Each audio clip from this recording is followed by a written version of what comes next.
யாங்க திரு மதன் கௌரி அவர்கள், திரு இஃபான் அவர்கள், திரு மைக்சல் ஸ்ரீராம் அவர்கள், திரு கோபி சுதாகர் அவர்கள், திரு தமிழ் பொக்கிஷம் விக்கி அவர்கள், திரு கார்த்திக் மாயக்குமார் அவர்கள், திரு பீட்டர் கே அவர்கள், திரு வில்ஸ்வட் அவர்கள், இந்த மாதிரி பல யூடியூபர்ஸ் இன்ஃபுளுசர்ஸ் இருக்கீங்க.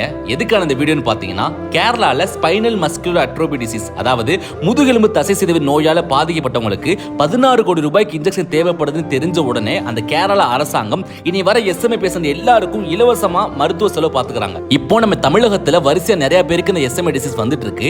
ஏன் நம்ம தமிழக அரசாங்கமும் இது இலவசமா கொடுக்க கூடாது? ஸ்ரீனிக்கான ஒரு பாப்பாக்கு கிரவுட் ஃபண்டிங் பண்றாங்க. பண்ணிட்டு இருக்கும் போதே கிருத்திக் ராஜ், அதிரீரன், இன்னும் 2 குழந்தைக்கும் அதே எஸ்எம்ஏ பாதிப்பு இருக்கு.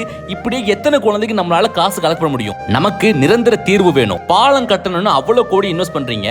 பாவம், இந்த குழந்தைகளை காப்பாத்த இந்த அரசாங்கம் ஏன் உதவி பண்ண கூடாது? பண்ணணும். அதுக்காக தான் நம்ம ஓட்டு போட்டிருக்கோம். தன்னோட மக்களை காப்பாத்துறவன் தான் உண்மையான தலைவன். தன்னையும் தன் குடும்பத்தை மட்டும் காப்பாத்துறவன் பேரு தலைவனே இல்ல. இந்த யூடியூபர்ஸ் அண்ட் இன்ஃப்ளூயன்சர்ஸ் மக்கள் எல்லாரும்